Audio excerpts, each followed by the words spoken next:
नमस्कार, मी शिवश्री अनिल पाटील पुन्हा एकदा आपलं खरं खोटं या आपल्या यूट्यूब चॅनलमध्ये स्वागत करतो।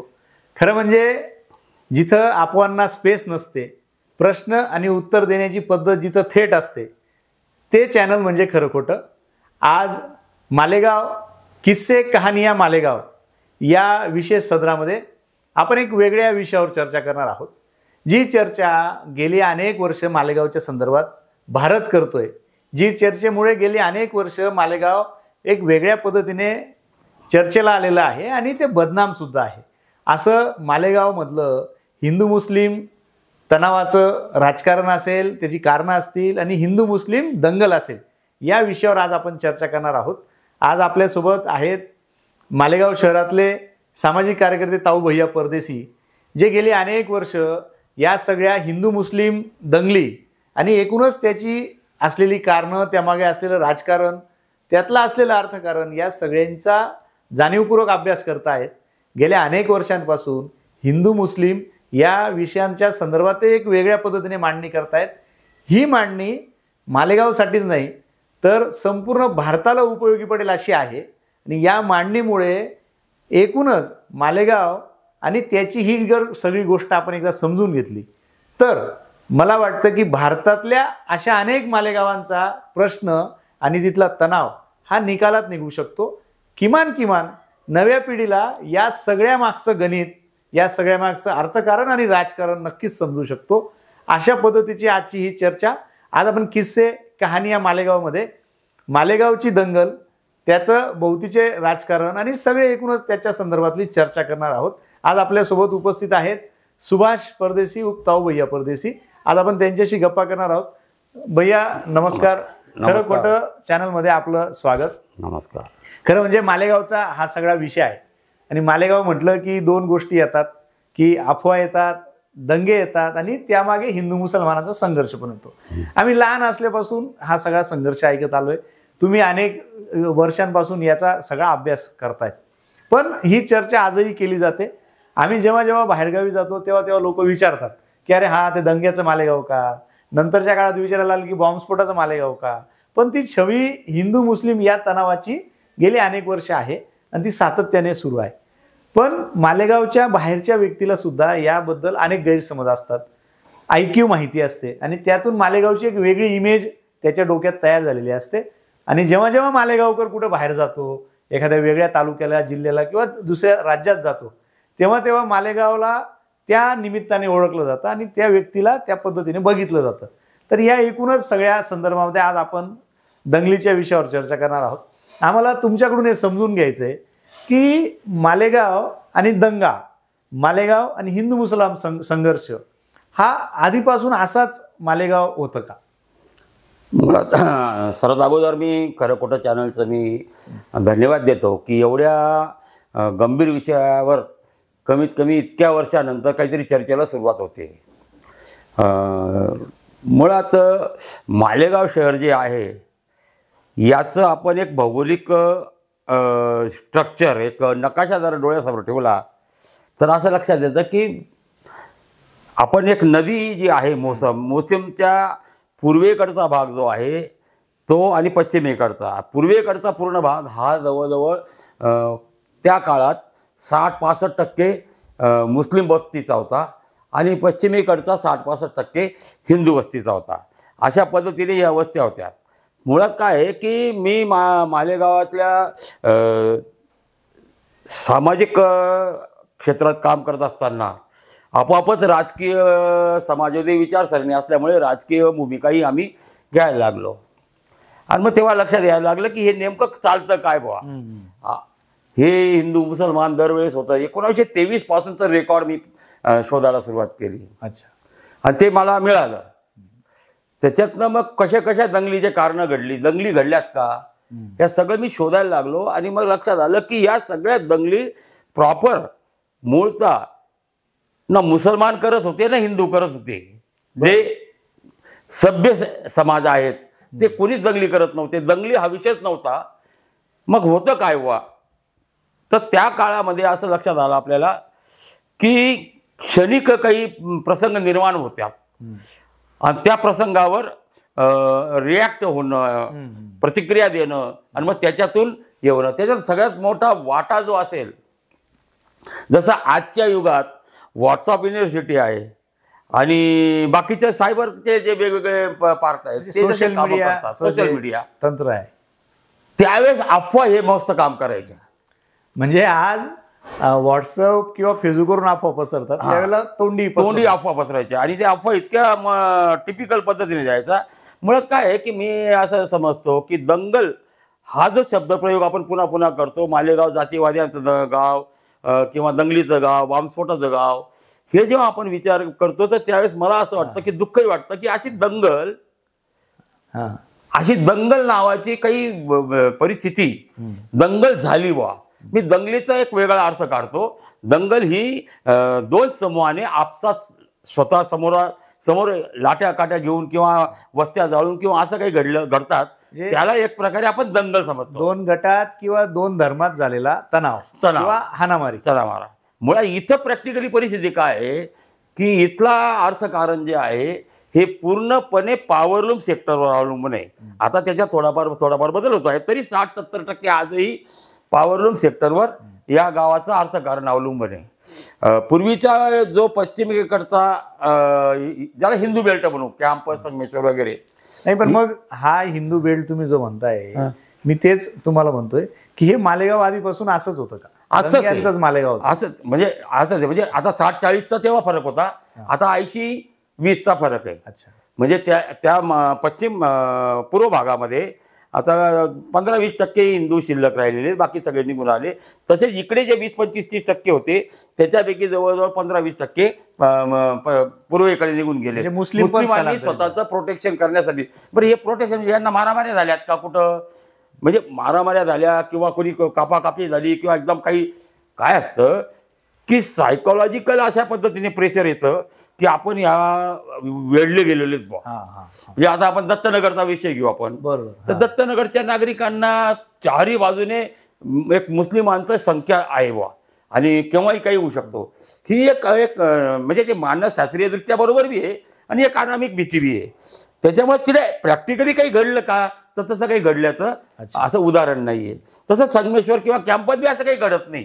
होतं काय की त्या काळामध्ये एखादा विषय येतो आणि त्या विषयावर मग माणूस रिॲक्ट होतो आणि मग त्याचं निमित्त मग त्याच्या शोधात गेलो आम्ही. अच्छा. मग याच्यात मजेशीर किस्से असे घडले की मुळात काय, आज जसं आपण म्हणतो की 80% मुस्लिम आहेत नदीच्या त्या बाजूला म्हणजे पूर्वेकडे आणि इकडे 80% हिंदू आहेत. बरोबर. पश्चिमेकडे. मग आतापर्यंतच्या झालेल्या जेवढ्याही क्लॅशेस असतील, वादविवाद असतील किंवा दंगल ज्याला म्हणतात तुम्ही, म्हणजे 2001चा अपवाद वगळता 2001चा अपवाद वगळता याचं कारण असं की ग्रामीण भागापासून शहरी भागामध्ये अफवांचं इतकं प्रचंड पीक आलं की ज्याच्यामुळे त्या दंगलीमध्ये प्रॅक्टिकली काही समूह समोरासमोर आले. त्याच्यात दोन म्हणजे एक मुस्लिम आणि एक हिंदू तरुणाचा मृत्यू झाला आणि मला वाटतं याला ह्या स्वरूपाला एक दंगलचं नाव देता येईल. पण त्याच्या अगोदर झालेल्या सगळ्या ज्या घटना होत्या ह्या त्या क्षणाला निर्माण झालेल्या वातावरणाचा परिणाम असायचा. मग काय असायचं, आता मी तुम्हाला अगोदरच सांगितलं की मालेगाव शहर हे पॉवरलूम सेक्टर आहे. पॉवरलूम चालवणारा पूर्ण वर्ग, पॉवरलूम म्हणजे कारखानदारी करणारा हा पूर्ण वर्ग जो आहे हा मोमीन किंवा अन्सारी वर्ग आहे. जवळजवळ 90%, 90%. त्यांच्याकडे काम करणारा हा जो वर्ग आहे हा जवळजवळ 70-80% हा मुस्लिमातल्या खालच्या जाती ज्या हिंदूकडून कन्वर्ट झालेल्या काही काळापूर्वी त्या दखणी म्हणून गणल्या जातात. तर त्या जाती म्हणजे ते कामगार निर्माण तिथे आहेत आणि शेठ हे आहेत. पण यांना कच्चा माल पुरवण्याचं काम मारवाडी, गुजराती किंवा अशा जे उच्च जातीय राजस्थानी ही मंडळी इथं सूत व्यापार करते. ती सूत व्यापार करताना त्या कारखानदारांना ती सूत देते. बरोबर. आता गणित काय होतं की बऱ्याच वेळा म्हणजे मालेगावचं एक वैशिष्ट्य आहे, हे बरोबर आहे की अनेक कारखानदारांचे कुठलेच सोशल इकॉनॉमिकल ऑडिटच नसतात. अच्छा. म्हणजे सिगारेटच्या पाकिटावरच हिशोब असतात, कच्च्यात काम असतं. कच्च्यात काम असतं. आणि त्याच्यामुळे काय झालं की बरेचसे पद्धती आहे. सूत कारखानदाराला द्यायचं, त्याने तो कपडा तयार करायचा, तो कपडा घेऊन पुन्हा यांना द्यायचा. याच्या जो आर्थिक उलाढाली होतात त्याच्यामध्ये कारखानदारांचे लाखो रुपये दिवाळखोरीत निघून जाणारे लोक बी आहेत. ते कोण आहेत? म्हणजे लक्षात घ्या की लाखो रुपये बुडीत करणारे असे शेकडो लोक पळून गेले मालेगावातून पैसा घेऊन. बरोबर. पण काहीच करू शकत नाही कोणी, कारण सगळा हिशोब याच्यावर असतो. तसंच कारखानदारांनी बी सूत घेऊन घेतलं. अच्छा. सूत घेतलं मोठ्या प्रमाणात, नंतर काही बी हात वर करून दिले. म्हणजे हे जेव्हा आर्थिक तणाव तयार होतात त्यावेळेस कामगारांना काय पगार द्यायचा आणि यांना कसं काय पॉवरलूम चालू ठेवायचे, मग अशा वेळेस काही ना काही क्लुप्ती निघते. अच्छा. मग त्या क्लुप्तीतनं कोणाला तरी मार आणून जाते, लगेच गाव टेन्शनमध्ये आणून टाकायचं. आणि टेन्शनमध्ये आणणं हा एक आपल्या इथला मोठा चांगला व्यवसाय होता, गाव टेन्शनमध्ये आणणं. ऍक्च्युली घडत काहीच नाहीये. म्हणजे हे जसं अर्थकारणाचं मी सांगू राहिलो, ज्या वेळेस वरती कपड्याला मंदी आहे, सुताला मंदी आहे, त्या वेळेस इथे मालेगावात टेन्शन झालेलं आहे. त्याच्या वेळेस मालेगावात वातावरण निर्मिती केली गेली. कारण काय की लाखो कामगार पोहोचण्याची जबाबदारी जशी आहे तशीच या कारखानदारांना एवढा पैसा द्यायचा आहे ही व्यापाऱ्यांची बी गरज आहे. आणि मग अशा वेळेस तो जो तणाव व्हायचा, मग त्याच्यासाठी काहीतरी निर्माण केलं जायचं किंवा संधी शोधली जायची. बरोबर. आणि त्याच्यातनं वैशिष्ट्य आहे की मालेगाव, तुम्हाला आश्चर्य वाटेल, म्हणजे 80% वेळा माझ्या माहितीप्रमाणे जर रेकॉर्ड पाहिलं मी, मालेगाव 80% वेळा गुरुवारीच बंद राहतं. ज्याची काही बी घटना घडो, मागच्या काळातल्या गोष्टी, म्हणजे 70-80% तर नक्कीच. बरोबर. मग गुरुवारी कावर बंद राहतो मालेगाव, याचा शोध घ्यायचा प्रयत्न केला तर ज्याची गोष्ट आहे की त्या गुरुवारी म्हणजे एखादी घटना, एखाद्या म्हाताऱ्या व्यापाऱ्याला कोणीतरी मारलं, अच्छा, असा धक्का मारला, पडून गेला, मग त्याच्यातनं वातावरण निर्मिती होते की तो दुर्दैवाने म्हणा की ठरवून म्हणा तो मुस्लिम असेल आणि व्यापारी मारवाडी असेल, त्याला मारलं, मग ते गावात वातावरण तयार होतं. शुक्रवारी घडलेली घटना, मग ते वातावरण तयार होतं. विशेष म्हणजे याच्यामध्ये मध्यम जातीचे जे आमचे नेते होते यांना फार इंटरेस्ट असायचा. आणि मग ते वेगवेगळ्या जागे कॉर्नर मिटिंगा घे, हे कर ते कर, असे करून मग ते वातावरण निर्मिती व्हायची. तो टोकाला जोपर्यंत येत नाही तेच इकडे हे चालायचं. आणि मग त्याच्यासाठी मालेगाव बंद ठेवायचं.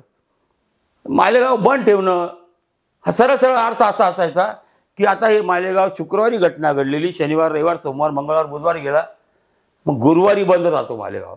अच्छा. जाहीरची गोष्ट आहे की गुरुवार हा पेमेंटचा दिवस आहे. हा व्यापाऱ्यांनी, कारखानदारांनी एक दुसऱ्यांना जे पैसे द्यायचे त्याचा दिवस आहे.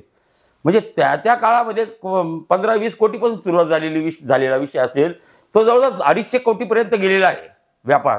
इतका मोठा व्यापार मालेगावात याच्यावर चिठ्ठ्यांवर चालला. मग तिथं गणित पाहिलं आपण की म्हणजे तो पैसा द्यावा लागत नाही त्या दिवशी. मग त्याच्यानंतर भाई कितना टेन्शन आहे गाव में, असं म्हणून मग हळूहळू तो महिना 2 महिन्यात तो धीरे धीरे देतात. व्यापाऱ्याला पण आणि कारखानदाराला पण वेळ मिळतो आणि त्यांच्या दोघींचे ऍडजस्टमेंट असतात याच्यात. त्यांच्या दोघींच्या कसं असतं की एक म्हणजे जातीयवाद करतात किंवा हिंदू मुस्लिम झालं बी असं समजतो आपण. ते नेमकं काय होतं बुवा, समूहाचा मानसशास्त्र जर आपण ओळखलं, ठीक आहे, आपण गेलो की द्वै रोडला एखाद्याने सायकलची ठोस मारली, 50-100 जमून जातात. हा कॅटेगरी ठरतो का जाती व्यवस्थेतला? कुठल्याही समूहामध्ये 4-5-10 लोक ताबडतोब कुठेतरी ऍक्सिडेंट झाला तर जमतात. पण होतं काही असतातच सगळ्या समाज व्यवस्थेमध्ये, काही लोक असतातच की आपलेवाला आहे, बाजू हटाव, आपला आहे त्याच्या बाजू कर, हे असतं, हे कॉमन आहे. याचा अर्थ ते पूर्ण समूहाचे प्रतिनिधित्व करतात का, हे आपण समजून घेत नाही. आणि असं झालं असतं तर मालेगावात, जे मालेगाव शहर ज्याला म्हणतो आपण पूर्वेकडचं, या मालेगाव शहरामध्ये जो व्यापार चाललेला आहे तिथं काम करणारे जे असतील कारखान्यांवर यायचे मुनीमजी कोण, मुकादम कोण, हे सगळे आपल्या पट्ट्यातले लोक. अच्छा. घडी लावणारे कोण, सगळे आपल्या पट्ट्यातले लोक. म्हणजे जवळजवळ इथं काय आहे आपल्या संगमेश्वर किंवा कॅम्प एरियामध्ये आपल्याजवळ व्यापाराचं काय साधन आहेत, तर त्यावेळेस शेती थोडीफार होती, ते शेती करणारा वर्ग होता. बाकी दुसरे छोटे मोठे उद्योग करणारे होते. म्हणजे कॅम्प असेल, संगमेश्वर असेल, हो. हे सगळा शेतीचाच परिसर हा, असल्यामुळे शेतीचा परिसर. हो, जे रोजंदारीचे काम असायचे ते असायचे. परंतु ज्याला आपण म्हणून कारखान्यावर जाऊन घडी लावणे, मुकादमी करणे, मुनीम करणे, त्यांचा सगळा हिशोब त्यांनी स्वतःची तयार करणे, हा सगळा विश्वास म्हणजे इतके लोक भेटतील तुम्हाला आज बी की ज्यांनी आयुष्य घालून दिलेले मुस्लिमांकडे सर्व्हिस करून, काम करून, आणि त्यांनी आयुष्यभर त्यांना सांभाळलेलं आहे. हे समजून घ्या. म्हणजे हा तानाबाना असा आहे, हा तानाबाना आपल्याला समजतच नाही.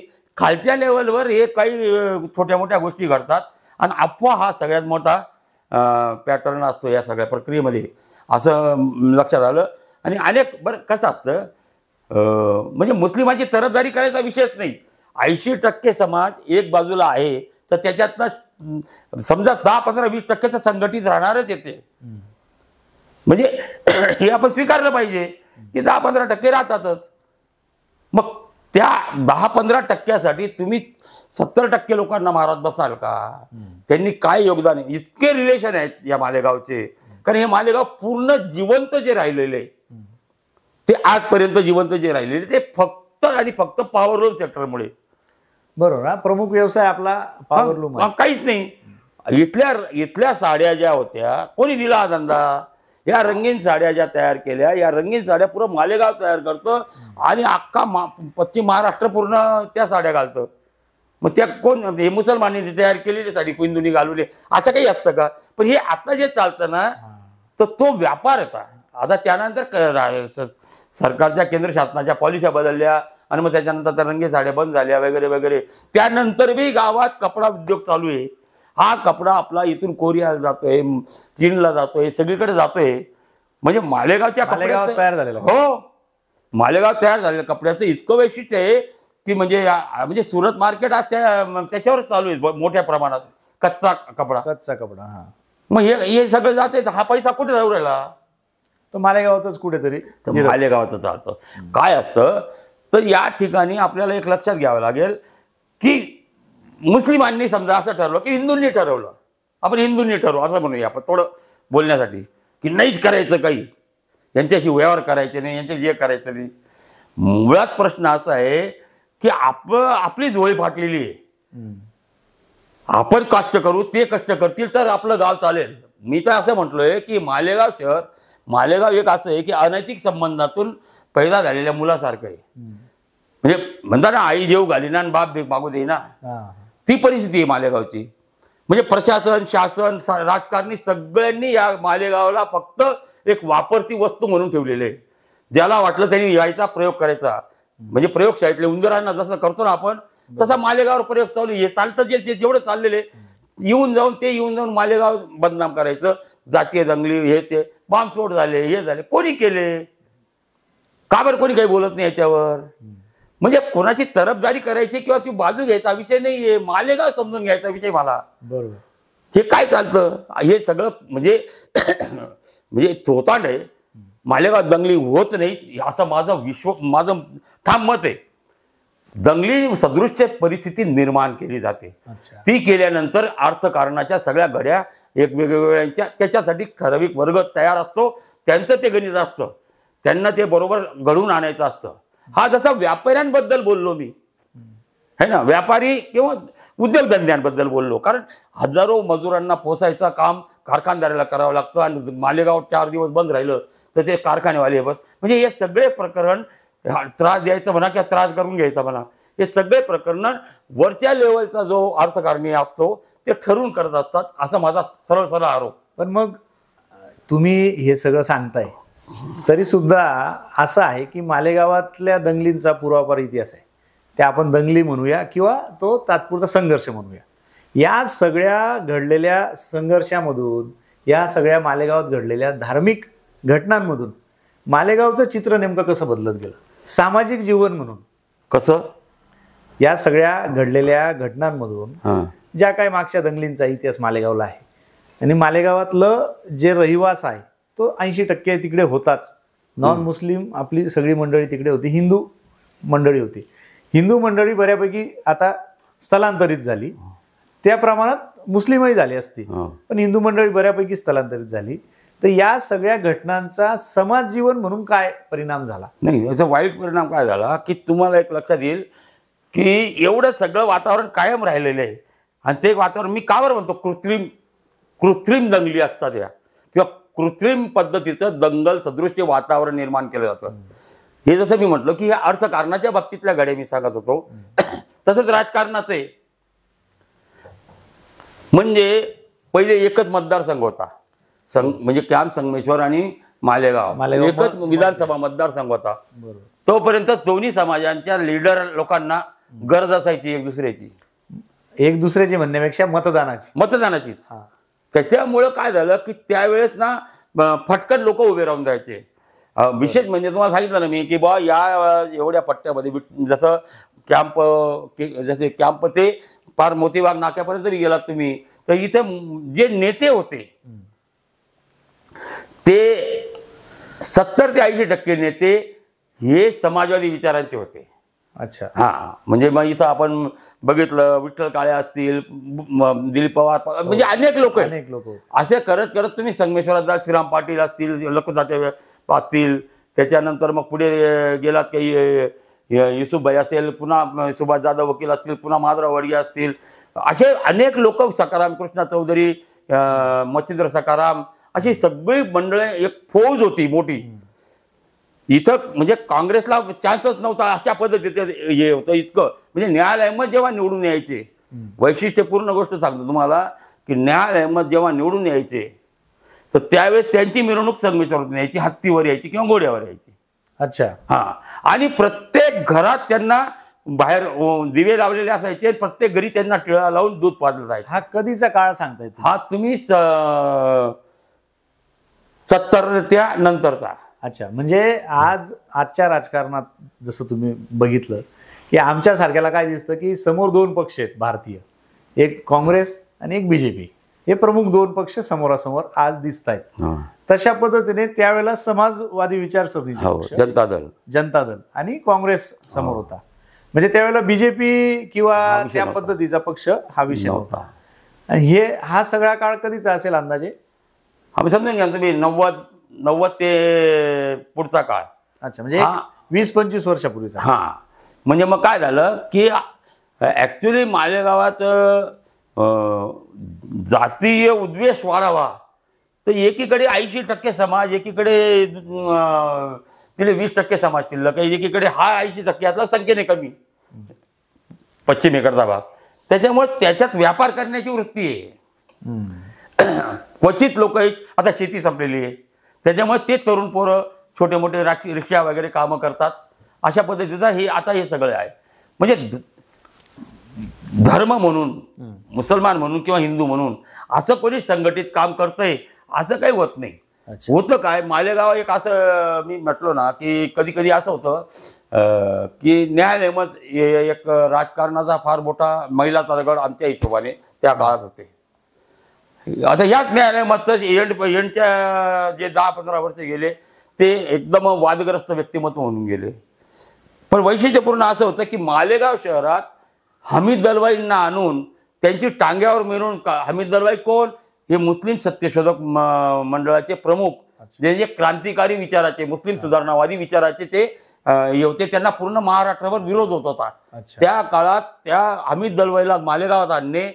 हो, त्यांना महाराष्ट्रावर विरोध कोणाचा होता? हिंदूंचा होता की मुस्लिम? नाही, हिंदूंचा राहायचा काही संबंधच नाही, मुस्लिम सुधारणाचे ना, मुस्लिम सुधारणा. हो, त्याच्यामुळे मुस्लिमांचं त्यांनी तलाकचे प्रश्न, इतर प्रश्न बरेच घेतलेले होते आणि त्याच्यामुळे त्याला पूर्ण महाराष्ट्रातून कर्मठ जातीयवादी मुस्लिमांचा हा प्रचंड विरोध होता. अच्छा. म्हणजे का आपण या समाजवादी विषय किंवा याच्यात घेतोय किंवा काय चाललं असेल, दंगली कशा घडत गेल्या असतील, काय झालं असतील, हे मी याच्यात तुम्हाला बारीक हे सांगतो की त्या हमीद दलवाईंना मालेगावात आणणं इथं आहे प्रदीप कापडे वगैरे आहेत, यांनी एक मोठी स्पर्धा भरवली, ती वादविवाद स्पर्धा, त्याचे प्रमुख करणं, त्याच्यानंतर मग ते त्यांची टांग्यावर मिरवणूक काढणं, स्वतः बसून त्यांच्याबरोबर फिरणं गावभर. झालं, काही लोकांनी दगड मारला, कोणी काही हे केलं, पण पूर्ण गावभर आम्ही दरवाईला फिरवणारा एकमेव माणूस तो होता न्यायालयामध्ये. आम्ही त्यांच्या प्रेमात कसा असतो, वैचारिक असल्यामुळे त्या प्रेमात असतो, तो भाग वेगळा. मग एक झालं की इथं मालेगावात मुस्लिम लीग नावाची वस्तूच कधी उभी दिली त्यांनी. अच्छा. कर्मठ जातीयवादाला कंटिन्यू विरोध केला मुस्लिमांच्या. अच्छा. म्हणजे हे म्हणजे त्याला आता गण लोक जातीवादी म्हणतात, त्याची बॅकग्राऊंड हिस्ट्री पाहिली ना तर खोटा इतिहास निर्माण करणे आणि खोट्या इतिहासाने एखाद्याला टार्गेट करून ठेवणे याच्या पलीकडे दुसरं काही नाहीये. काय घडलं होतं त्याची बॅग हिस्ट्री पहा पहिले. अनेक गोष्टी अशा आहेत की झाकली मूठ 1.25 लाखाची. म्हणजे इथल्या निवडणुका विधानसभेच्या झाल्या, न्यायालयाच्या विरुद्ध कोणी उभं राहायचं, हे कोण ठरवायचं, आता ते सांगितलं तर बरेच प्रश्न निर्माण होतील. बर. म्हणजे असं काहीच नसतं. एवढंच कशाला महापौर झाले न्यायालयामध्ये, है ना. आता न्यायालयामधला महापौर कोणी केलं? ज्या न्यायालयामधला विरोध करण्यासाठी निवडून आलो होतो आम्ही, कारण जातीवाद होता तेव्हा, असं दिसलं ना. बरोबर. लाथ मारण्याच्या प्रकरणानंतर गाव 2 भागात वाटले गेलं. न्यायालयामध्ये ती चूक होती एक अर्थाने. मग त्याच्यानंतर गाव वाटलं, मग त्याच्यात न्यायालयामधला संपवण्यासाठी आपल्याला एकत्र यायला पाहिजे म्हणून काही लोक तयार झाले. राजकारणाचा हा पैलू असा असतो. मग ते लोक आज बी फिरतायत सगळीकडं. पण न्यायालयामधला महापौर कोणी केलं हे जर त्यांना विचारलं, कशा पद्धतीने झालं हे जर त्यांना विचारलं, किंवा तुम्ही न्यायालय म्हणजे महापालिकेत तुम्ही न्यायालयामध्ये विरोध कशा पद्धतीने केला, तुम्हाला कोणी सांगितलं होतं इस देश में रहना होगा तो वंदे मातरम कहना होगा असं म्हणायला? या सगळ्या गोष्टींना झाकली मूठ 1.25 लाखाची. अनेक उमेदवार अनेक बाबतीत विधानसभेला बी आम्ही पाहिलेलं आहे की ठराविक गट जायचे, भेटायचे, न्याय साहेबांच्या ऑफिसला आम्ही राहायचो, ते पाठवायचे की तुम्ही याला उभं करा, तुम्ही त्याला उभं, हे बी व्हायचं. आता त्या गोष्टी आता आपल्याजवळ लोक खूप आहे जिवंत आज बी या सगळ्या गोष्टींचे साक्षीदार. प्रश्न असा आहे की बा हे सगळं जे आहे ना मालेगावाला आर्थिकदृष्ट्या एक वेगळ्या पद्धतीने मंदी तेजी असं काही सुरू झालं, किंवा कोणी फ्रॉड करून पळून गेलं, किंवा कोणी पैसा बुडून दिला, अशा वेळेस जे संकट यायचं त्या संकटाला फाईट आउट करण्यासाठी मालेगावात एक नवीन काहीतरी क्ल्यू उभा करायचा. आणि मग हिंदू मुस्लिमचा म्हणा, काही जातीय दंगली मी तर म्हणतोय ना की आपल्या समाज व्यवस्थेमध्ये अशी परिस्थिती आहे, दंगल करणाराच हिंदू समाज बी नाहीये ना. मुस्लिमाचं जाऊ द्या, त्याचं पाहू पुढे काय, त्याचं 80% आता नवी 50 लोक मरून गेले तर एकाने कोणा काही केलं नाही. हे सगळे विषय जे आहेत ना आम्ही त्या अँगलने समजून घ्यायला तयार नाही. पण आजचं जे चित्र आहे, आजच्या तरुणांना आणि मालेगावच्या सुद्धा आणि मालेगावच्या बाहेरच्या तरुणांना सुद्धा आपल्याला ह्या मालेगावची दंगल याबद्दल जाणून घेण्याची उत्सुकता असते. पण आज या दंगलींचा गेल्या अनेक वर्षाचा इतिहास आहे. तुम्ही म्हणताय की मालेगाव दंगल झालीच नाही 2001 वगळता. मग ह्या दंगली नव्हत्या तर इतर तणावाचे संदर्भ होते हे तुम्ही म्हणतायत. पण मग तरी सुद्धा हिंदू मुस्लिम रंग कसा आला? नाही ना, मग त्याला काय पर्याय काय तुम्ही देणार? कसं असतं, व्यापार करणारे वर्ग 2 आहेत तिथं, बरोबर का? आता याच्यात कसं असतं, व्यापारामध्ये स्पर्धा असतात आणि त्या स्पर्धेपोटी कोणाला कुठाचा, आता मध्यम जाती व्यवस्थेतले जे नेते होते त्यांनाही वाटायचा व्यापार करायचा. पण मुळात याच्यात लागणारं भांडवल, याच्यात लागणारं एवढी चिकाटी आणि ती नियत पळून जाण्याची बी, हे सगळं काही करू शकत नाही कोणीच. तसंच मुस्लिमांचं बी आहे की लपवायचं कसं, काय कशा पळवायचं, हे सगळ्या अँगलनेच चालायचं. हे हिंदू मुस्लिम असा काही म्हणजे विषयच नाहीये त्या ठिकाणी मुळात. पण त्याला आता कसं आहे की देश पातळीवर आपल्याला माहिती आहे की हिंदू मुसलमान या चर्चा चालत असतात आणि मग आपोआपच मुसलमान किती नालायक याचे सगळे पॅटर्न आपल्याला माहिती असतात. बरोबर. तसंच हिंदू किती खतरनाक आहेत आणि किती त्रास देतात हे पॅटर्न त्यांनाही माहिती पडलेले असतात. मग या सगळ्यात पडलेल्या गोळ्याला एकत्र करून त्याचं एक वेगळी मूर्ती तयार करणं, त्याला हिंदू मुसलमान करणं, हे बाकी त्याच्यात काही नसतं. पण मालेगावात असं नेहमी म्हटलं जातं की अफवाचं पीक असतं किंवा मालेगावात अफवा जोरदार चालतात असं नेहमी म्हटलं जातं, आपण बघत पण असतो. मग मालेगावात अशा कोणकोणत्या अफवा होत्या की ज्याच्यामुळे काही तणाव झाले किंवा त्या काळातल्या दंगली निर्माण झाल्या? हां, आता कसं आहे, माग म्हणजे ते वेगवेगळे अनेक कारण घडले. सुपारीच्या खांडावरून ती दंगल होती. ही दंगल होणे म्हणतात ती ना. सुपारीच्या खांडाची दंगल म्हणजे काय नाही? काय झालं की ते कोणीतरी एका पान टपरीवर गेलं आणि त्याने बाई सुपारी दे मला म्हटलं. तो म्हणे सुपारी नाही देणार. त्याच्यावरून त्याची मारामारी झाली पान टपरीवर, चंदनपुरी गेटवर. बर. आणि मग पळापळ झाली. हां.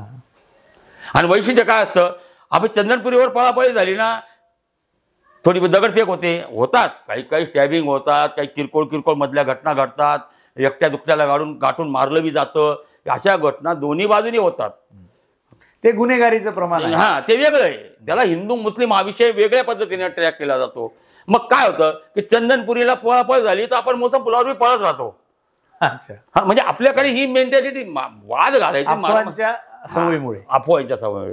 आणि मग अशा अफवा म्हणजे वेगवेगळ्या पद्धतीचे येतात. कधी कोणी काट्या मारून त्याच्या बाबाचं काय उदाहरण देईल, येतात वातावरण टेन्स असलं तर, की बाबाचं असं झालं तिकडे हे जाऊन टाकलं. कधी गावातले म्हणतील, गावात की संगमेश्वरात सगळे गॅरेज लाईन पूर्ण पेटून दिली, बॉम्बस्फोट करून टाकले. तर तेव्हा सिलेंडर फुटायचे. त्याचे असे सगळे. आणि मग त्या अफवेच्या वातावरणातून काही समूह कसं असतं, एक लक्षात घ्या, मानवी स्वभावाची आपण थोडासा मानसशास्त्रीय आपण अभ्यास केला, एक लक्षात येतं की जसं मी नॅचरली DNA माझा हिंदूंचा आहे. बरोबर. नॅचरली DNA माझा हिंदूंचा जर असेल तर माझी हिंदू मानसिकता कायम जिवंतच राहणार आहे. व्यवहारी व्यवस्थेमध्ये मी ऍडजस्टमेंट करेल, चांगलं करेल, वाईट म्हणजे समाजवादी असेल, कम्युनिस्ट असेल किंवा धार्मिक असेल, व्यवहारी जीवनात जो बेस आहे तो असतो. तो असतो. कारण तो म्हणजे कुटुंब व्यवस्थेतल्या संस्कारापासून, परंपरेने आल्या संस्कारापासून मनुष्य घडलेलाच असतो. त्याच्यामुळे तो कप्पा वेगळा आहे. आणि मग अशा अफवा आणि अशा सगळ्या गोष्टी जेव्हा घडतात तर त्यावेळेस त्याचा तो कप्पा कामाला येतो. तो जरी किती बी शांत किंवा काय. आता काँग्रेस आहे समजा आमच्याकडं, म्हणजे काय झालं, दंगली होतात, काय होतात. मग काँग्रेसचं धोरण काय आहे की मुसलमानांना सगळ्यांना प्रोटेक्शन द्यावं, असं धोरण आहे समजा. मग हिंदू काँग्रेसचा माणूस उतरणारच नाही दंगलीच्या याच्यात वाचवायला. क्वचित काही एखाद दुसरा प्रसंग घडेल, कारण ती त्याची मेंटॅलिटी असते.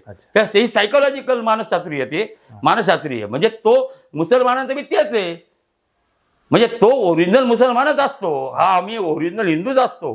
फक्त आपण समाज जीवनात एकत्र राहतो. आणि मग समाज जीवनात एकत्र राहत असताना आपल्याला समूहाने राहायचंय, कारण आपल्याला तानाबाना एक आहे, आपलं जीवनशैली एक आहे.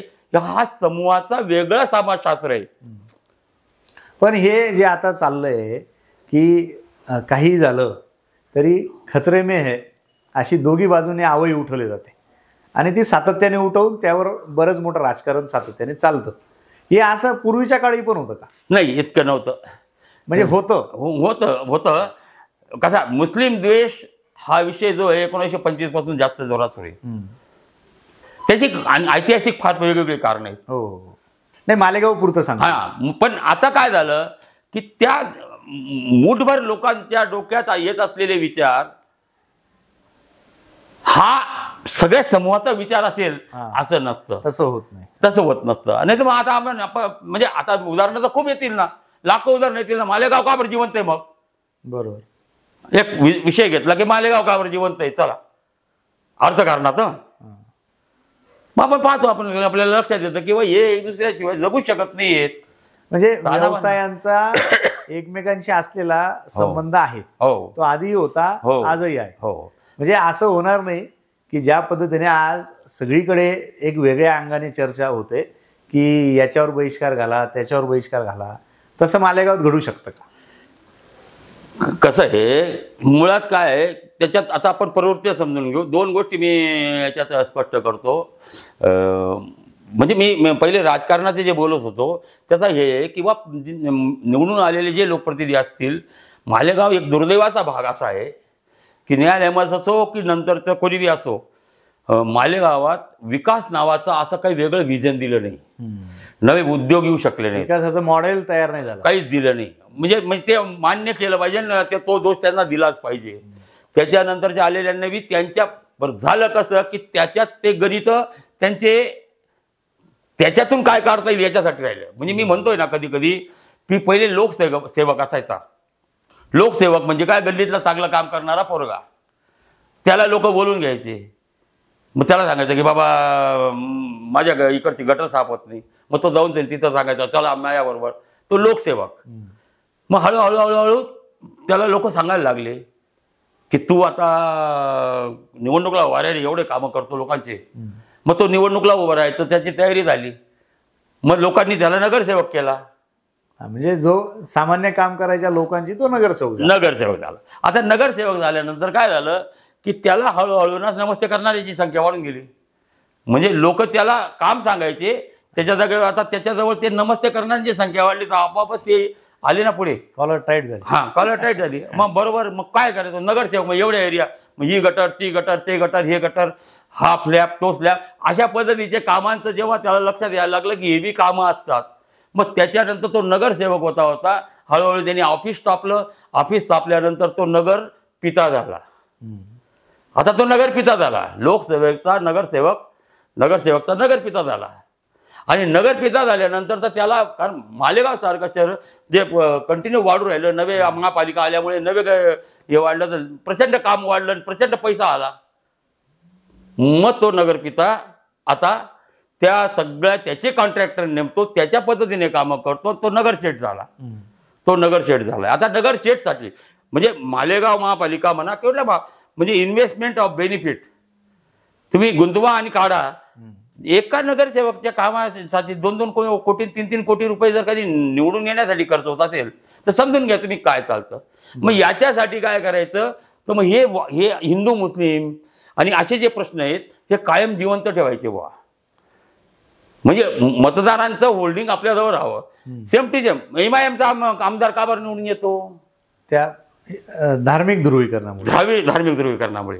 म्हणजे MIMचे आमदार येतात, MIMचे नगरसेवक येतात, बाकीचे सगळे बाजूला पडतात. तसंच होतं हिंदू एरियात पण तेच होतं ना. मग त्याला उत्तर द्यायचं. ऍक्च्युली तिथे सगळे एकत्र असतात. सभापती, महापौर, उपमहापौर सगळ्यांच्या निवडणुका एकत्र होतात, स्टँडिंग कमिटीच्या एकत्र होतात. सगळे एक दुसऱ्याकडून पैसा घेऊनच होतं. हे उघडगुपीच आहे. बरोबर. फक्त ते पण नाव इकडून जाताना आपण मात्र धर्माचे प्रतिनिधी म्हणून जातो. हा मुद्दा आहे तिथला. तर तसं नाही, ते कॉमन आहे. आणि सगळ्यांना माहिती कोण जातं तिथे जाऊन कोणी गचटी धरतं का कोणाची? काही होणार नाही, काय होऊ शकत नाही ना. तसं ती प्रक्रिया लोकशाही द्वेष हा निर्माण केला जातो आणि तो आपला कंड शमला की तो आपण बी शमतो. हा त्यावर राजकारणाचं सगळं बस तेवढं हो. तर ते नियाल अहमद जे तुम्ही सांगतायत, पण सगळीकडे तर अशी चर्चा होते की नियाल अहमद हा प्रचंड हिंदू विरोधी आणि नियाल अहमद हा मालेगाव पेटवणारा नेता होता. असं कसं असतं की ते हिंदू देश नव्हते, ही गोष्ट तर क्लिअर. फक्त प्रश्न असा होता की निवडणुकांच्या राजकारणामध्ये मालेगावचा पॅटर्न जेव्हा बदलला तो असा झाला की एकदा ते म्हणजे ते कंटिन्यू समाजव्यवस्थेमध्ये काम करणारे आणि कायम तुरुंगात मोर्चे धडक मोर्चे याच्यातच राहिले. पण अचानक काही अन्नून अशा आयशा हकीम निवडणुकीला उभ्या राहिल्या काँग्रेसतर्फे. आणि त्या मोठ्या फॅमिलीच्या होत्या, खान साहेबांच्या फॅमिलीच्या त्या होत्या. त्याचा परिचय नाही, मालेगावात कधी येणं जाणं नाही, काही संबंध नसताना लोकांनी त्या बाईंना निवडून दिलं. बर. आयशा हकीम यांना. आणि मग तिथून न्यायसाहेबांनी राजकारणाचा पॅटर्न बदलला. अच्छा, म्हणजे त्या निवडणुकीनंतर त्यांचा पॅटर्न बदलला. तसं ते SN जोशींचे मानसपुत्र होते नियाल अहमद. पण राजकारणाचा पॅटर्न असा बदलावा लागला की निवडून यायचं असेल तर मला या सगळ्या गोष्टी वेगळ्या पद्धतीने हँडल कराव्या लागतील. आणि मग त्यांनी लक्षात घेतलं की काय होतं की बा मुस्लिम उमेदवार तिकडनं अन्सारी म्हणून शब्बीर शेठ असायचे जवळजवळ. अच्छा. आणि मग त्यांना दखनी मतदान करत नाहीयेत. दखनी नियाल अहमदला मतदान करतात श्रमिक जे आहेत. नियाल अहमद अन्सारी पण गाव लीडर असल्यामुळे ते व्हायचं.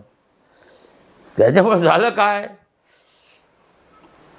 ही एक नवीन गोष्ट तुम्ही सांगतायत बोलता सगळीकडे काय असतं की एक मुसलमान म्हणजे मुसलमान असतो, हा तो दखनी अन्सारी मुमीन असं काही नसतो सामान्य माणसाच्या नजरेत. पण हे जे तुम्ही सांगताय की नियाल अहमद अन्सारी होते, म्हणजे अन्सारी होते म्हणजे नेमके काय होते, जाती व्यवस्थेत काय होते? हा तसं पाहिलं तर मुस्लिम व्यवस्थेमध्ये जसं त्यांच्यामध्ये मोठ्या प्रमाणात तसं पाहिलं तर जात व्यवस्था असते, उच्च नीचतेचे भाव असतातच मुस्लिमांमध्ये. हा म्हणजे सर्वसाधारणपणे अन्सारी किंवा मोमीन हा जो कारखानदार वर्ग जो आहे, श्रीमंत वर्ग जो आहे, एक प्रकारे ब्राह्मणिझमचा एक पॅटर्न, उच्च जातीचा पॅटर्न आहे ब्राह्मणिझमला. Cream class. हा, कारण जे धर्मांतरित झालेले आहेत, धर्मांतरित कधी काळी, तो जो वर्ग असतो तो जनरली त्याला दखनी म्हणतात, दख्खनकडनं आलेले, परंतु बऱ्याच अंशी तो जो असतो तो भाग हा त्या काळातल्या असलेल्या छोट्या जाती ज्या हिंदूंच्या असतील त्या जातींचे माणसं धर्मांतरित होऊन इकडे गेलेले असतात. बरोबर. आणि म्हणून तो एक वर्ग असतो वेगळा, त्याला आपण एक मालेगावात असं म्हणतात की दखनी. म्हणजे ते एक भौगोलिक नाव, त्याला विशेषण लागतं दखनी. आता तसं पाहिलं तर नाही होत रोटी बेटी व्यवहार अन्सारी किंवा यांच्यामध्ये फार क्वचित होतात. आता व्हायला लागले, काही थोडेफार असतील. म्हणजे काय झालं की कामगार श्रमिक पूर्णपणे दखनी समाज आहे. अच्छा. कामगार श्रमिक पूर्णपणे हिंदू समाज आहे. अच्छा, म्हणजे पूर्व काळात मुस्लिम धर्मांतर झालेला कष्टकरी वर्ग आणि आताचा सुद्धा हिंदूंमधला कष्टकरी वर्ग, हे दोघं कामगार आहेत, श्रमिक आहेत. आणि त्या श्रमिकांचे आंदोलन, त्यांच्या मागण्या आणि त्यांच्यासाठी लढणं हे नियाल अहमदचं काम.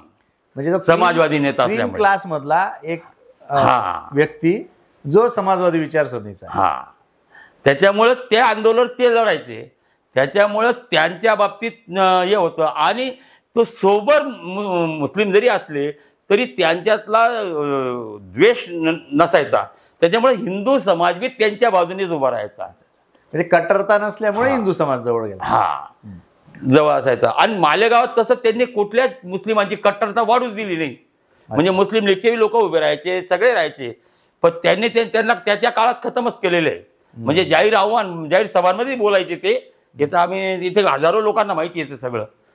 तर होतं काय तिथं की त्या न्यायालयामधला हे बाकीचे लोक आणि हिंदूंचे एकत्र मतं मिळायचे आणि ते निवडून यायचे. पण कालांतराने झालं असं की एक ताजियाचा प्रकार, मोहरमच्या ताजियाचा प्रकार घडला. तो बी फार म्हणजे इतका ट्विशिंग करून पेटवला गेला. ॲक्च्युली काही तसं प्रॅक्टिकली काही नसतं, परंतु झालं ते प्लॅनिंगने झालं. आणि त्याच्यानंतर नियाल अहमद प्रचंड जातीवादी झाल्याचं एकूण भारतभर पसरवलं गेलं. आणि गणपतीला लात मारली, आरासला लात मारली, पासून सगळ्या गोष्टी घडल्या. बरोबर. आता त्याच्यानंतरच्या निवडणुकांमध्ये आता काय करायचं, म्हणजे प्रश्न असा आला की त्याच्यानंतरच्या ज्या निवडणुका होत गेल्या, मग आता हिंदू जेवढे गड होते त्याचे नियाल अहमदचे, ते धडाधड ढासळले. अच्छा, म्हणजे ही जातीयवादी आणि धार्मिक भूमिका घेतल्यामुळे ढासळले. त्याच्यातला ओरिजिनल अर्थ सगळ्यांना माहिती आहे, पण बऱ्याच गोष्टी अशा आहेत की त्या झाकलीमूठ 1.25 लाखाची. बरोबर, सगळ्यांना माहिती. समाज व्यवस्थेच्या अंगाने सगळं जाहीरपणे बोलता येण्यासारखं नसतं. आणि अनेक गोष्टी आहेत, कसे निवडणूक लढले, कसे न्यायालयामध्ये उमेदवार उभे केले, हे सगळं आहे. अनेक लोक आहेत आणि सगळे साक्षीदार बी भरपूर आहेत. फक्त आता कोणी काही बोलत नाही, पण सगळं गुपचूप बरोबर झालेल्या गोष्टी आहेत. तर त्या काळामध्ये जेव्हा ताजियाची घटना घडली, आरासला लाथ मारण्याची घटना घडली, त्याच्यानंतर मग 2 भाग पडले डायरेक्टच. आणि मग नियाल अहमदचं राजकारण असं, आता तुम्ही ताजिया आणि आरास काढलं म्हणून विचारतो की गणपतीला लात मारली असं सगळीकडे एक प्रचलित आहे नियाल अहमदांच्या बद्दल. हा प्रसंग किंवा हा किस्सा नेमका काय? ऍक्च्युअली काय आहे, नियाल अहमद कुठल्याच धर्म पद्धतीला मानत नाही. पण त्यावेळेस असं वातावरण निर्माण होत गेलं की त्या गल्लीमध्ये, वावीकर गल्लीचं जिल्हे, त्या गल्लीमध्ये एक मंडळ होता, श्री विष्णू मंडळ असं काहीतरी नाव आहे, मला लक्षात नाही. तर त्यांनी, म्हणजे प्रकार समजून घ्या तुम्ही, की त्यांनी एक जो रुटीन रस्ता आहे त्याच्यावर एक 2 फुटाची भिंत बांधली आणि तिथे हौद तयार केला. अच्छा. ऍक्च्युली काय होतं की डेकोरेशन 4 दिवसानंतर होणार होतं. म्हणजे त्या ज्या वर्षी ही घटना घडली त्या वर्षात. हा. अच्छा. डेकोरेशन नंतर होणार होतं, परंतु त्या रस्त्याने ना परंपरागत ताजिया मिरवणूक जातात. अच्छा, आणि मुस्लिम त्या रस्त्याने जाऊन ते राजा बहादरांच्या तिथे वाड्यावर थांबतात. तिथे ती पूजा होते. राजा बहादूर त्यांना अर्पण करतात, काही वस्तू काही देतात ते. आणि मग त्याच्यानंतर ते ही अनेक वर्षापासूनची परंपरा, म्हणजे गावाची ती एक ती परंपरा आहे. जुन्या लोक अजून बी करतात काही ठिकाणी. तर त्या रस्त्याने तो ताजिया येणार आणि ती ताजिया येणार आणि असे वळून मामलेदार गल्लीतून त्या राजा बहादूर वाड्यावर जाणार. राजा बहादूर वाड्यावर गेल्यानंतर राजा बहादूर त्याची म्हणजे विधिवत पूजा वगैरे काय करायचं ते करणार आणि मग त्याच्यानंतर ते विसर्जनासाठी पुढे जाणार. ही अनेक वर्षांची परंपरा. नेमका ह्याच वेळेस असं झालं, या प्रसंगाच्या टायमाची गोष्ट सांगतो की याच वेळेस असं झालं की त्या ठिकाणी ती मिरवणूकच येऊ नये की काय, या हिशोबाने अगोदरच 2 दिवस अगोदरच तिथं ताजिया हे केलं. मग गावात तो टेन्स झाला, म्हणजे वातावरण पेटायला लागलं.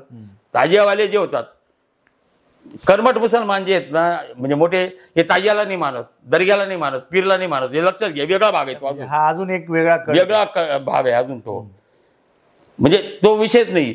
पण हा जो समाज आहे, हा ताजिया काढणारा, याने चावचाव सुरू केली की असं होऊ राहिलं बा, आपल्याला अडवून राहिले, आपल्याला राजा बहादूरकडे जायचं होतं बा पूजेला, आपला परंपरागत मार्ग बंद केलेला आहे. मग तो टेन्शन वाढू नये, मालेगाव दंगल सदृश्य परिस्थिती निर्माण होऊ नये म्हणून काही लोकांनी न्यायालयामधलं सांगितलं. त्यावेळेचा मी स्वतः हजर होतो त्या ठिकाणी, म्हणून मी सांगतोय. मग त्यांनी सांगितलं की कोई नाही कुछ करेंगा. आणि मग त्याच्यानंतर तो ताजिया त्यांनी स्वतःच घेतला. या हवी नव्हता, काही नव्हता, विट्यांचं एक बांधकाम होतं 2 फुटाच्या, असं ते, त्याला त्यांनी लात मारली, म्हणजे लात मारली आणि ते पुढे गेले.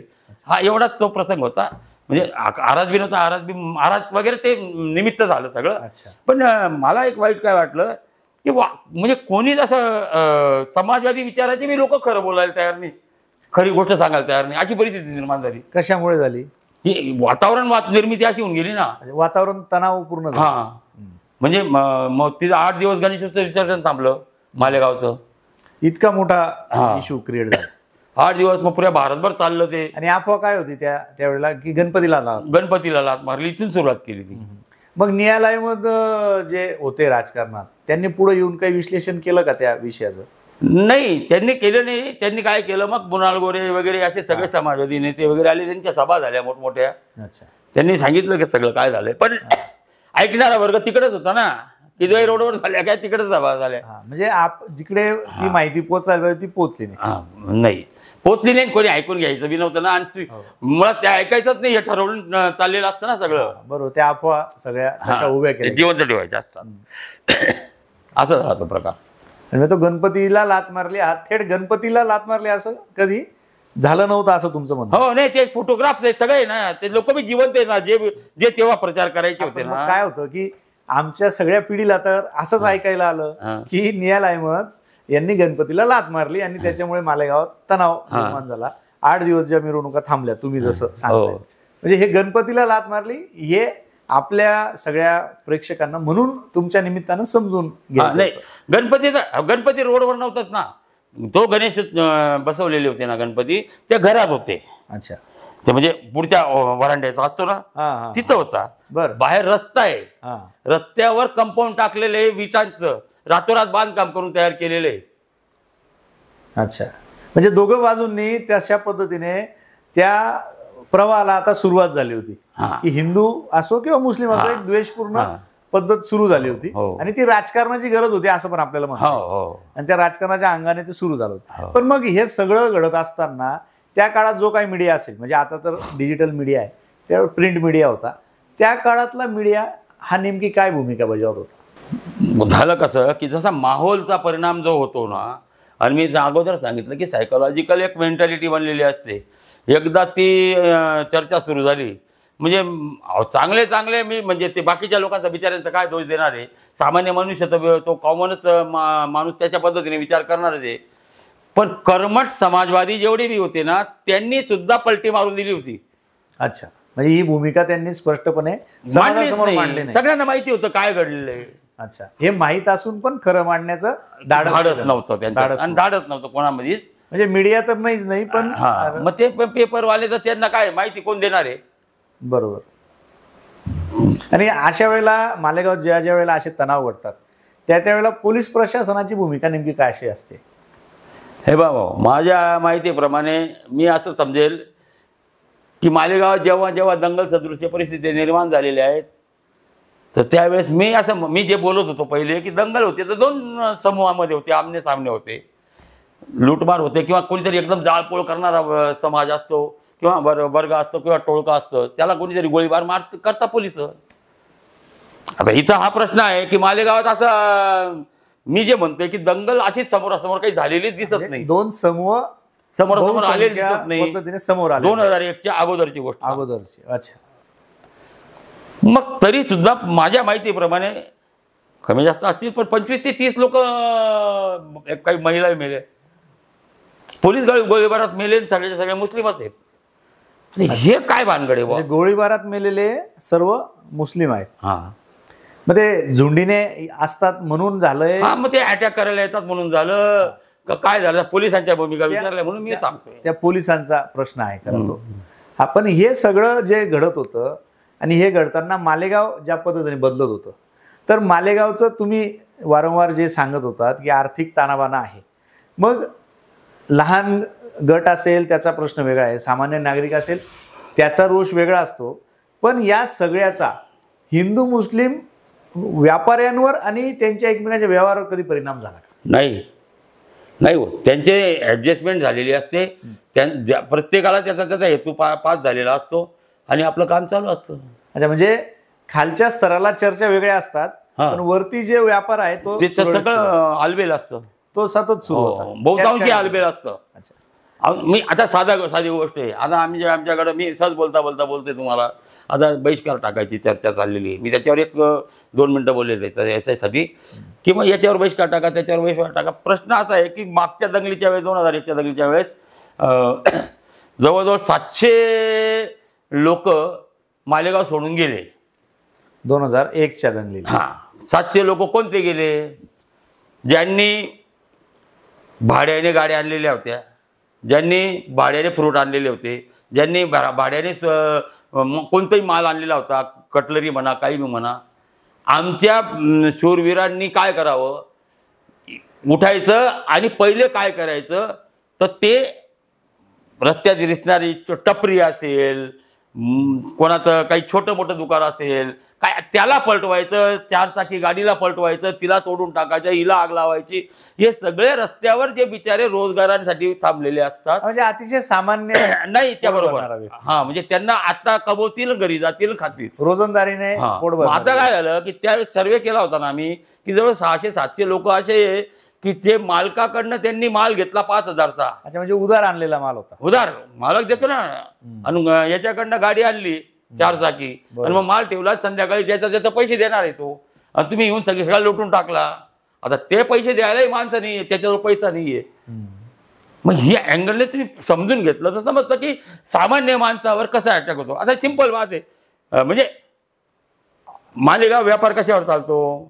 कापडावर चालतो. कापड पुरवणारा कोण आहे? सूत पुरवणारा कोण आहे? मारवाडी आहे, बाडमेरी आहे, राजस्थानी आहे, व्यापारी वर्ग आहे. आता तेच आपल्या या मित्रमंडळींना मदत करतात ना. बरोबर. मी गोरक्षेचं म्हणा, कशाचं म्हणा, कुठेही मदत करतात ना. मग यांनी तिथं जाऊन बसायचं, त्यांना सांगायचं की देऊच नका यांना. अच्छा, तुम्ही कसं काय देऊ राहिले? हे गल्ली बोळातले आता हे जे आहेत ना, आता तुम्हाला मोसम पुलावर जातो आपण किंवा इकडे कॅम्पात बी बऱ्याच ठिकाणी पाहिलं आपण की ते आतार समाज आहे. आतार समाज आहे, तो आतार समाज आहे.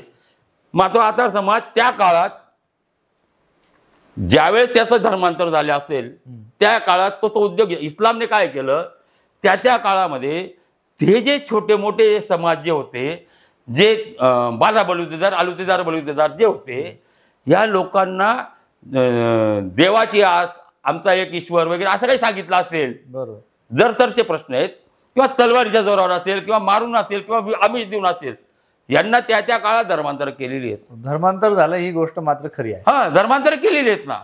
मग आता हे धर्मांतर केलेले मशिदीमध्ये एका श्रीमंत गरीब एकत्र उभे राहिले तिथपर्यंत ठीक आहे, कारण प्रत्येकाला त्यावेळेस तो धर्माचा होता, त्याला प्रत्येकाला आज आहे मला देवाला भेटायचंय बा. आणि इकडं तर आपल्याला शूद्रांना आणि या सगळ्या जाती व्यवस्थांना मंदिरात प्रवेश बंदी होती, है ना. बरोबर. मग अशी प्रवेश बंदी असल्यामुळे यांना देवाची भेटायची आज. म्हणून मग त्या काळामध्ये जे जे समाज छोटे समूह होते त्या समूहांना त्याच्या वेळेस देवाला भेटणंच शक्य नाही व्हा, मंदिर प्रवेशच नाही व्हा, असं बी कारण असेल, दादागिरी असेल, तलवारीच्या जोरावर असेल, आमिष देऊन असेल, अशा पद्धतीने त्या काळात या समूहाने आपले धर्मांतर केली. प्रश्न असा आहे की इस्लामने त्यांना धर्म दिला पण रोजगार नाही दिला. अच्छा. म्हणून ते त्यांच्या जाती घेऊनच तिथे गेले. अच्छा, म्हणजे जो अतिशय खालचा वर्ग आहे तो धर्मांतरित झाला, पण त्याच्या जातीमुळे त्याला नवीन जातीने जो रोजगार दिलेला होता ना, जातीने दिलेला. हा, म्हणजे भावसार असेल तर रंगारी झाला, भंगी असेल तर बेग झाला, माळी असेल तर बागवान झाला, गोसावी असेल तर शाह झाला, वैष्णव असेल तर आपला फकीर झाला.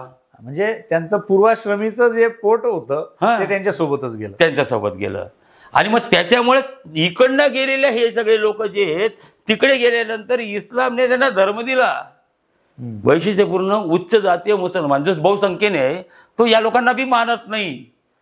यांना प्रतिष्ठा नाही. जसं भारतातून पाकिस्तानात गेलेले मुस्लिम जे असतील त्यांना तिथे मुहाजिर म्हणूनच त्यांना हे टाळणी केली जाते. बरोबर.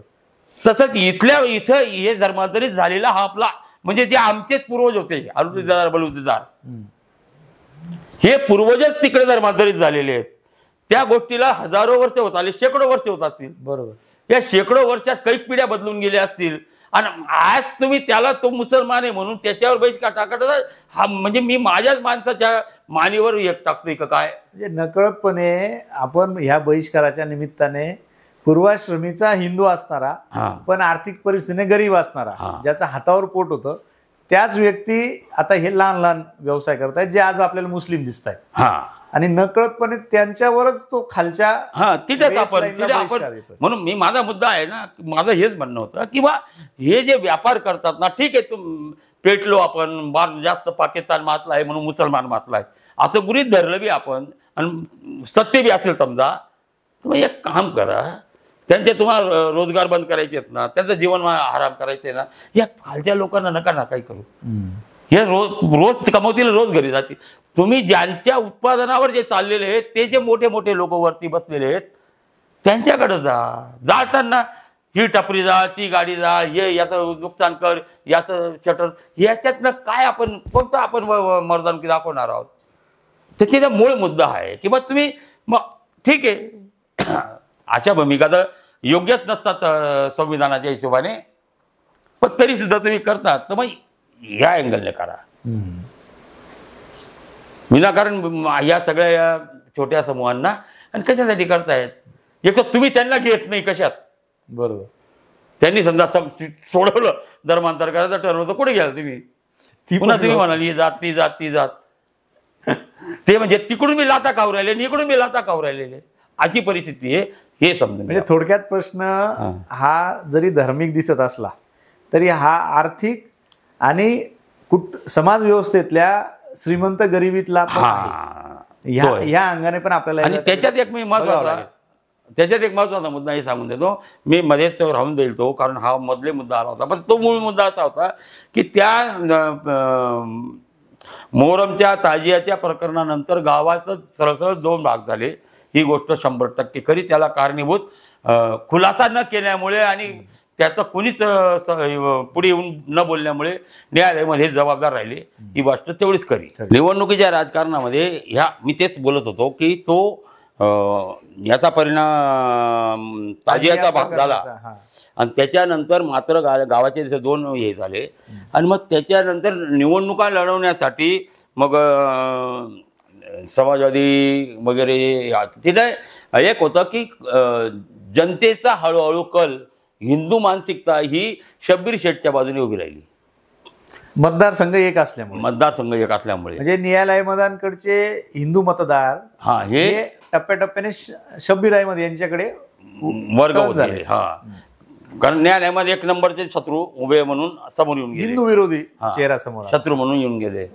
पण त्याच्यात हे झालं की आता ही हिंदू मतं शब्बीर शेठला मिळू नये म्हणून मग वेगवेगळे टेक्निक खेळले गेले.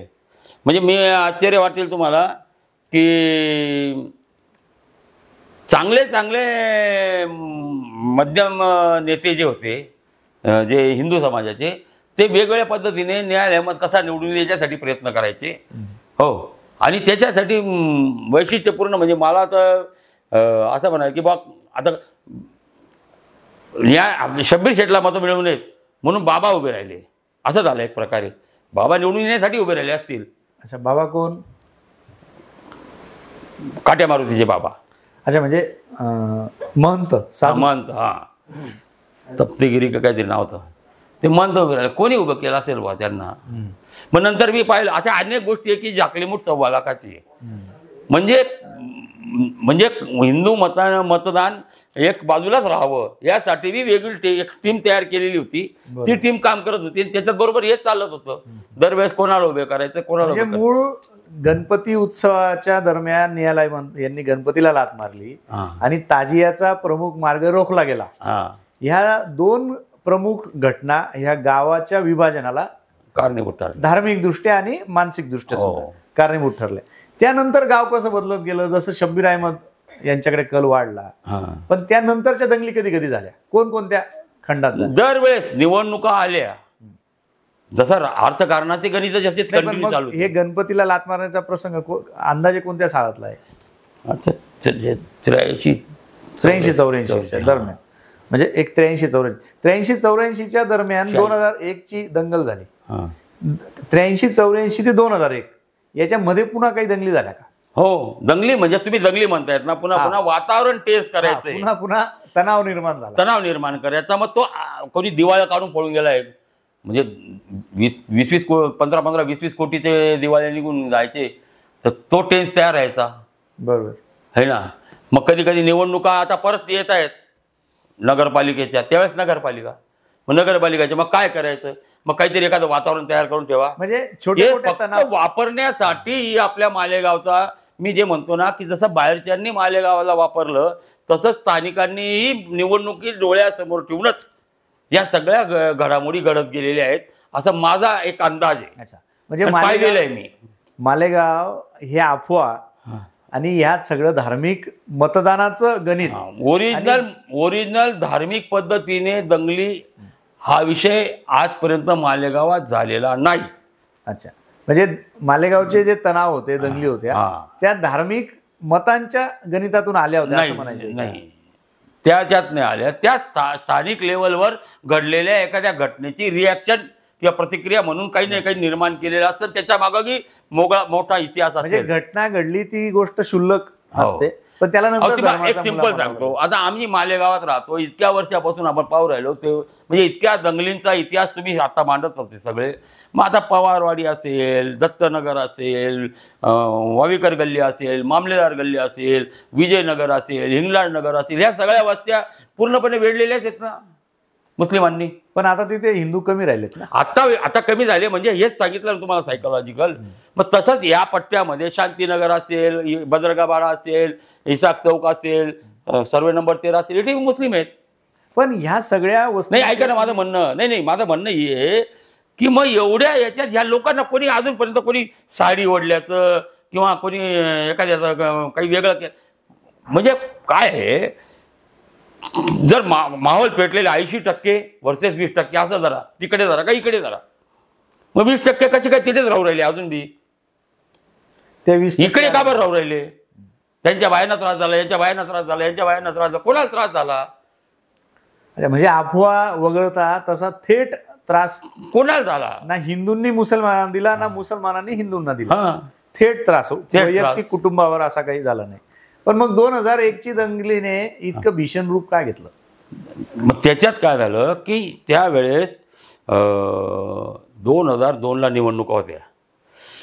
2001च्या याने भीषण स्वरूप घ्यायचं कारण असं झालं की प्री प्लॅनिंगने मला असं वाटतं, अच्छा, म्हणजे तुमचं एक अंदाजे मत आहे. अंदाजे मत आहे माझं, की हे सगळं खेड्यापाड्यांमध्ये याची जाळी निर्माण केली गेली आणि रातोरात गाड्या काढून आणि प्रत्येक खेड्यामध्ये म्हणजे आपल्या गावात काय घडतंय याचं एक वेगळं चित्र उभं केलं. कोणी स्तन कापायचं बोललं, कोणी लादेल लिहायचं बोललं, कोणी काय लिहायचं बोललं, कोणी बाबाचं बोललं. म्हणजे अशा वेगवेगळ्या पद्धतीचं वातावरण निर्माण करून हा सगळा प्रयोग घडला. पण असं म्हटलं गेलं की काही चुकीच्या पद्धतीने जसं तुम्ही म्हटले की स्तन कापले गेले किंवा त्यांच्यावर बलात्कार केले गेले, अशा किती घटना घडल्या? तशा तर काही घटना म्हणजे आम्ही त्याच्यानंतर आम्ही 5-6 लोकांनी 2-3 एकाच महिन्यानंतर पूर्ण खेड्यापाड्याचे सर्वे केले.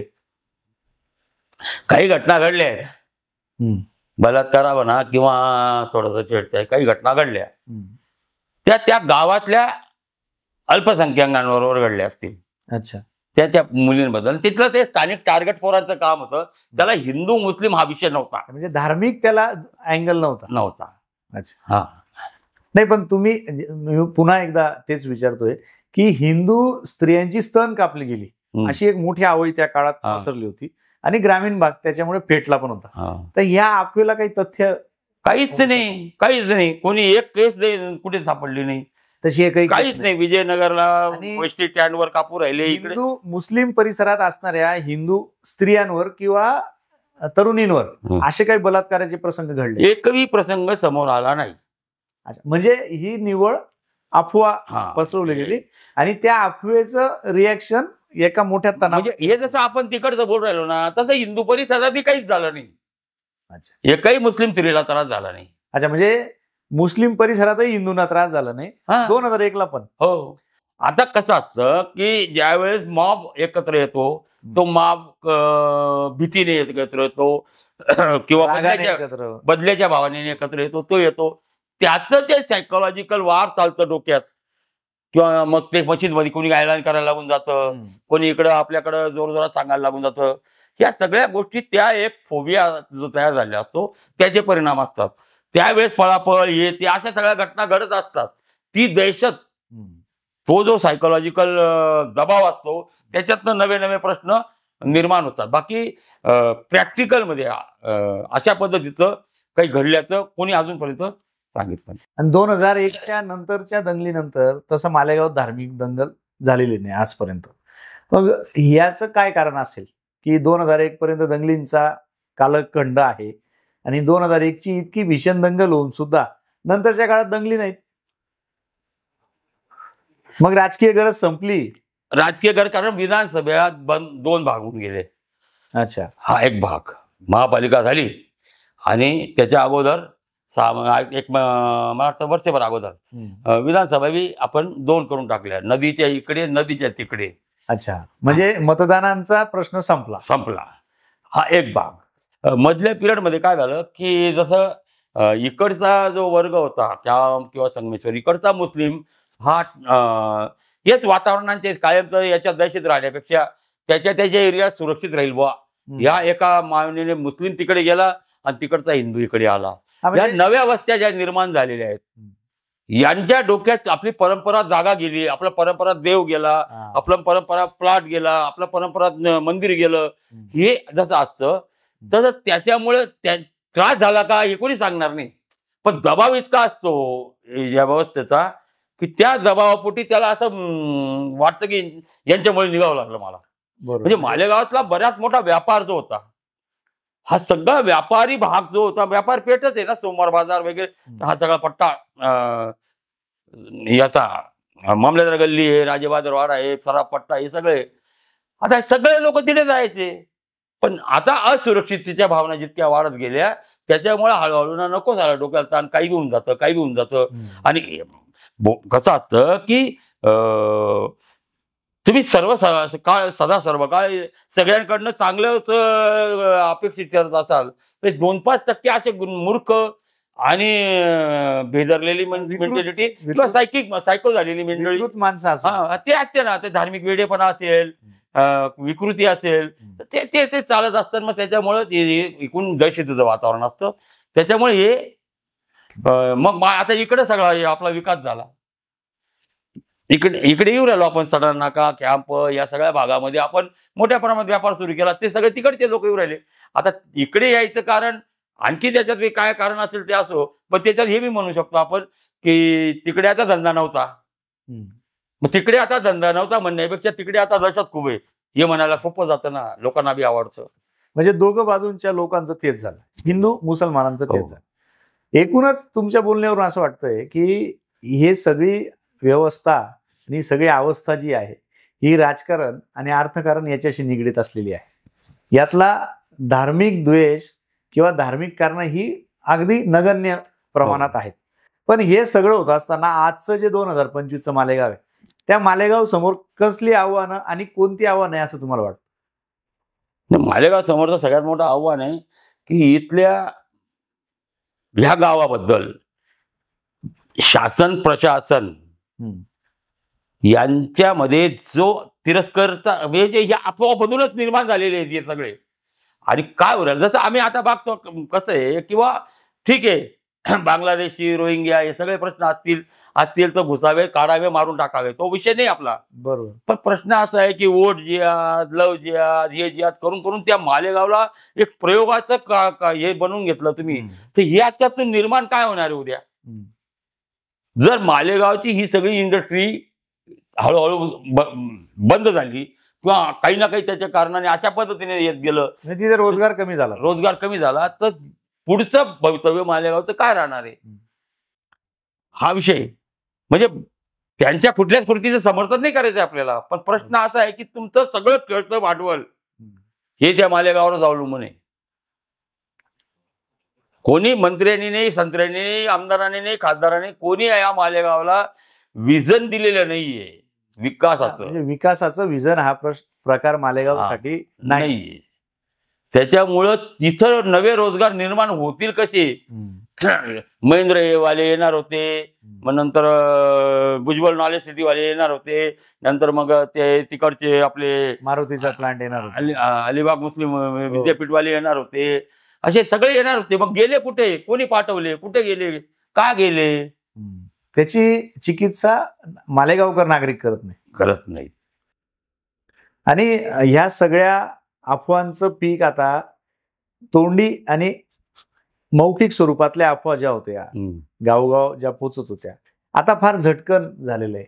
व्हॉट्सअप आहे, फेसबुक आहे, एखादी घटना घडली की पटकन पोचते. एक चांगलं काय त्याच्यात की मागच्या अफवांमध्ये जो पेटलेला व्यवस्था समाज होता मागच्या अफवांमध्ये आणि जो एकदम आक्रमक पद्धतीने रस्त्यावर आला होता तो आता या त्या काहीच नव्हत्या हे ओळखून असल्यामुळे शांत आहे.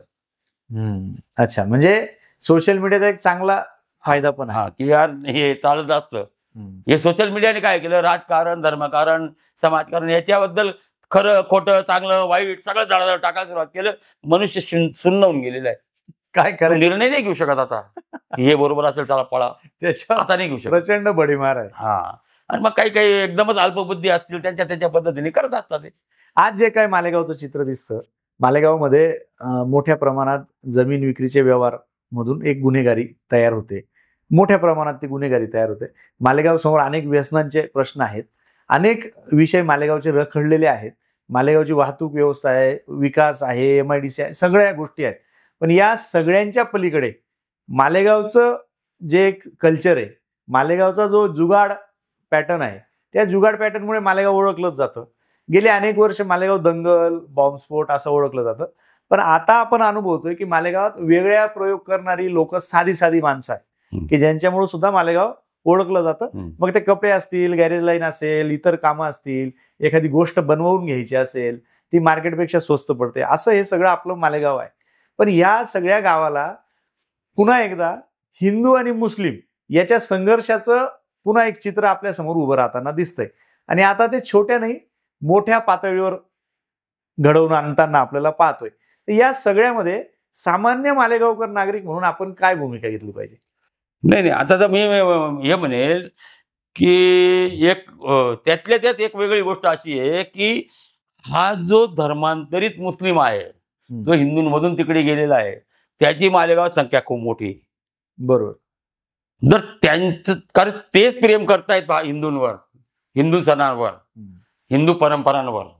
हा, ते नकळत नेनिवेतून आलेलं आहे. ते नेनिवेतून आलेलं आहे. त्यांची ती परंपरा असलेली नेनिवे, त्यांच्याकडे हळद लावणारे, डीजे वाजवणारे, हो. नाचणारे, म्हणून ते पीर हे आपल्याकडचेच सगळे तिकडे गेलेले पीर वगैरे. हे उच्च जातीचे मुसलमान ऐकत नाही आहे, हा. त्यांना चालत नाहीये. त्यांना चालत हे बाकीच्या लोकांना चालतं की जे या कल्चर मधून गेलेले आहेत, आपल्या समाज व्यवस्थेतून गेलेले आहेत. बरोबर. त्याच्यामुळे त्यांच्याशी जितका तुम्ही घरोबा आणि प्रेम निर्माण कराल ते तुम्हाला इतक्या लवकर, कारण ते काय जे उच्च जातीचे असतात ते त्यांना नीच समजतात. हा, म्हणजे ते त्यांना हेटाळणीच करतात. मग त्यांना म्हणजे मालेगावसाठी तर आपल्याला ही खूप चांगली गोष्ट आहे की आपण अशा पद्धतीने म्हणजे संवाद वाढवून, कामधंद्यातून म्हणा, दुसऱ्या याच्यातून म्हणा, कार्यक्रमात म्हणा, संवाद वाढवून जर हे केलं तर हे युनिट इतकं मोठं होईल की मालेगावाचा जातीयवाद विषय संपून जाईल. म्हणजे हिंदू असो किंवा मुस्लिम असो, या दोन समूहांनी एकमेकांशी बोलत राहणं, संवाद कमी होऊन एकमेकांशी गेलेले. कोणत्या ना कोणत्या निमित्तानं संवाद साधत राहणं, हा यावरचा सगळ्यात चांगला उपाय आहे. हो, धन्यवाद ताऊ भैया, आपण आलात. या सगळ्या गोष्टींची बरीच आपली चर्चा झाली. मालेगावचं राजकारण, अर्थकारण या निमित्तानं आपल्याला समजून घेता आलं. आणि मालेगाव नेहमीच हिंदू मुस्लिम संघर्ष, अफवा, तणाव, बॉम्बस्फोट असं नसता मालेगावातले हे राजकीय कल्ट आणि मालेगावातले आर्थिक बाजूचे असलेले कल्ट सुद्धा आपल्याला समजून घेता आले. कदाचित यापेक्षाही वेगळी मतं अनेकांची असू शकतात, पण हे सुद्धा एक महत्वाचं मत आहे, हे आपण या निमित्तानं समजून घेतलं पाहिजे. किस्से कहानिया मालेगाव या सत्रात आज आपण दंगल आणि त्याची कारणं, मालेगावातलं दंगल आणि त्याची राजकीय आर्थिक कारणं या विषयावर चर्चा केली. येणाऱ्या भागांमध्ये अनेक मान्यवर आपण या निमित्तानं बोलवणार आहोत. या निमित्तानं मला सुद्धा एक वाटतं की आपण IQ माहितीवर विश्वास न ठेवता सामाजिक जीवनात वावरत असताना, आपलं कुटुंब म्हणून जगत असताना किमान चिकित्सा करावी आणि त्या चिकित्सेच्या माध्यमातून अनेक संघर्ष टाळता येऊ शकतात. आजचा हा एपिसोड, ही चर्चा आपल्याला कशी वाटली हे कमेंटमध्ये नक्कीच सांगा. आपल्या काही सूचना असतील, नवीन विषयावर काही व्हिडिओ करायचे असतील, ते सुद्धा एक दर्शक म्हणून आम्हाला नक्की कळवा. खरं खोटं या चॅनलमध्ये पुन्हा एकदा भेटूया नवीन भागासह. धन्यवाद.